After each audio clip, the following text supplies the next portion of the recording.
আসসালামু আলাইকুম। কিছুক্ষণ আগে একটা নিউজ দেখলাম ইউটিউব চ্যানেল এবং ফেসবুক মিডিয়াতে, ফেসবুক ইউটিউব চ্যানেলে এবং বিভিন্ন নিউজ চ্যানেলগুলোতে। তবে নিউজটা দেখি মনে খুব আনন্দিত হলাম এবং মনটাকে খুব উজ্জীবিত করলাম যে এতদিন পরে একজন ভালো লোককে ভালো জায়গায়, যোগ্য লোককে যোগ্য জায়গাতে নিয়োগ দেওয়া হয়েছে। দীর্ঘ বহুত দিনের আশা আকাঙ্ক্ষার থেকে পাওনা। আসিফ নজরুল স্যারকে নাকি প্রবাসী কল্যাণ ও বৈদেশিক কর্মসংস্থান মন্ত্রণালয়ের দায়িত্বে নিয়োগ দেওয়া হয়েছে, উপদেষ্টা হিসাবে নিয়োগ দেওয়া হয়েছে। উনি আগে একটা মন্ত্রণালয়ের উপদেষ্টা হিসেবে ছিলেন এবং আজকে আবার নতুন করে 2টা মন্ত্রণালয়ের দায়িত্ব, টোটাল 3টা মন্ত্রণালয়ের দায়িত্ব ওনাকে উপদেষ্টা হিসেবে দায়িত্ব দেওয়া হয়েছে। তবে আমি ক্ষুদ্র নলেজ থেকে কিছু বলতে চাই না, ছোটো মানুষ হিসাবে আসিফ নজরুল স্যারের কাছে আমার এতটুকুই পাওনা, এতটুকু আশা। উনি একজন ভালো লোক, নিঃসন্দেহ সম্মানিত ব্যক্তি, এটাও নিঃসন্দেহ। তাই আসিফ নজরুল স্যারের কাছে একটাই রিকোয়েস্ট, আপনি যখন সুযোগ পেয়েছেন একবার আমাদের প্রবাসীদের জন্য একটা কাজ করে যান, একটা ভালো কাজ করে যান। চিরজীবন আপনার কথাটা প্রতিটি প্রবাসী অন্তর থেকে, দিলের থেকে আপনাকে স্মরণ করবে। দেখেন, আমরা প্রবাস থেকে যাই এবং দেশ থেকে প্রবাসে আসি, প্রথমত আমাদেরকে জায়গায় জায়গায় হয়রানি হতে হয়, হয়রানির শিকার হতে হয়। এয়ারপোর্ট তো হয়রানি, ওটা কী বলবো, ওটা তো বলতে গেলে অনেক কথা, লম্বা কথা। তো আমি বলতে চাই, আমাদেরকে 2টা সেকশন থেকে আমাদেরকে মুক্তি করে দেন।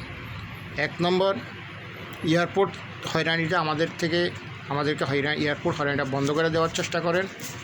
এবং দেশের বাইরে যেই বিভিন্ন দেশে এম্বাসিগুলো আছে, আমরা প্রবাসীরা এম্বাসিতে কোনো কাজে গেলে পাসপোর্ট বানানোর জন্য, নতুন করে বানানোর জন্য বা বিভিন্ন কাগজপত্রের জন্য গেলে বিষম হয়রানি ভোগ করতে হয়।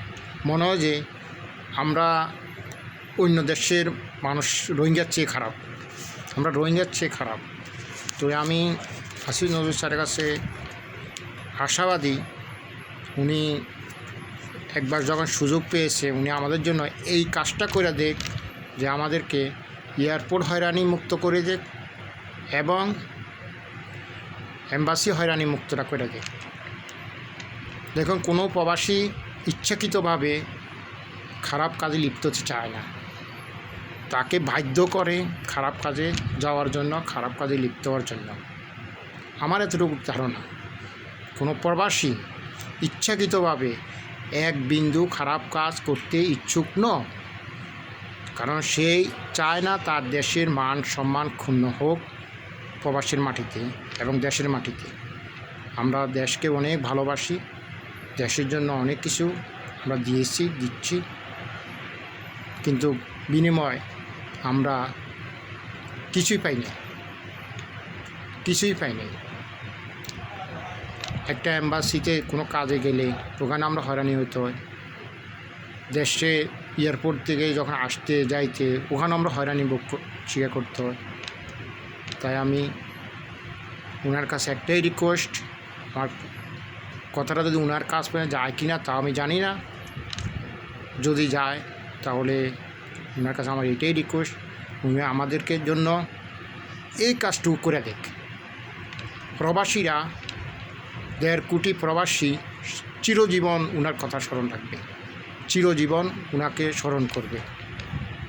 আল্লাহ হাফেজ, ধন্যবাদ, আসসালামু আলাইকুম। যদি কোনো ভুল হইয়া থাকে ক্ষমা করে দেবেন।